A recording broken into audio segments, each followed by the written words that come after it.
Today we're going to look at this concept of understanding rate of reaction, and we're using Lush bath bombs as a case study. So you can see I just went to Mongkok and I went and bought a variety of different bath bombs, and I have some water. And when you go through and design your experiment, you're not going to use, or you don't have to use, bath bombs from Lush.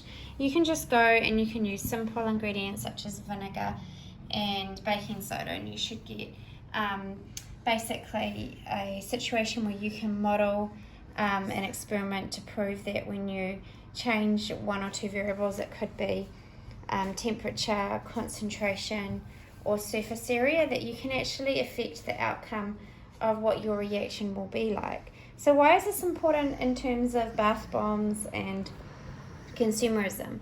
Well, obviously bath bombs have become a huge hit, and when people explode them in their baths, they want to have a certain satisfaction with watching it erupt into the water. So you can read about this on the beginning of your lab report. So we're just going to try a simple one first.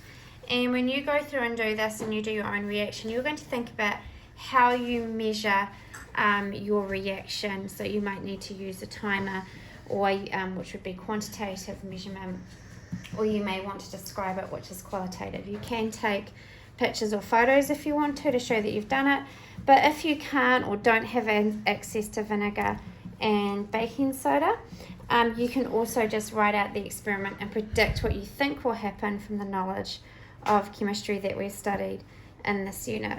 So what I'm going to do is I'm going to start off with a small bath bomb, okay, and I am going to press a timer to see how long it times. The temperature before I start, the temperature of my water needs to be taken, so you can see if you've got a thermometer or temperature, you can take the temperature. At the moment it's reading about 37 or so. Okay, and you can record that.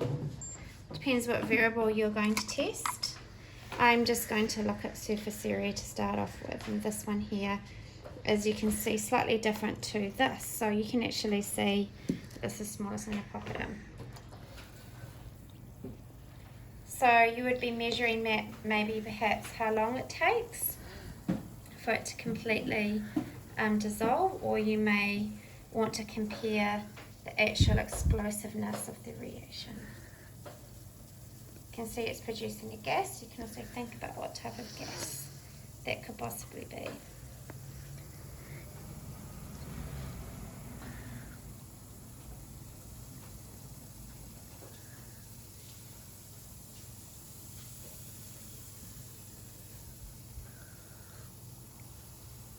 So you might want to think about, obviously, would the reaction go slower if you use cold water, ice water?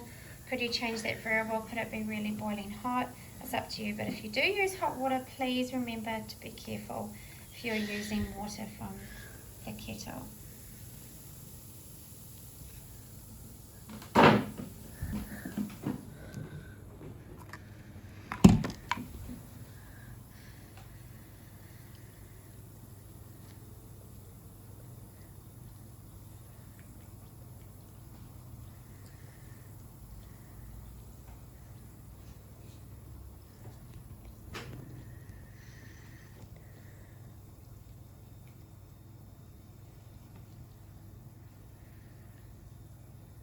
You can see it's just about stopped.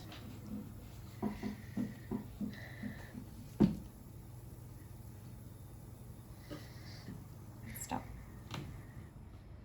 So I've gone through and I've reacted my first bath bomb, and I've just had a look at my others, and I'm trying to predict what I think is going to happen for my next bath bombs. The first bath bomb I used was quite small and quite heavy, but on inspection of my second bath bomb, you can actually see that it's quite hollow inside.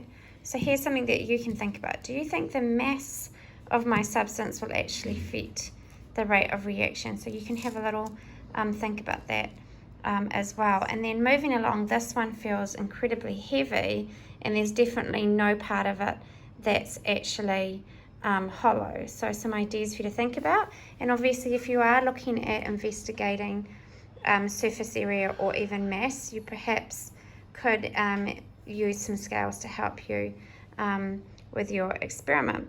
So basically some ideas for you to think about when you go through and design your own experiment using the vinegar and the baking soda.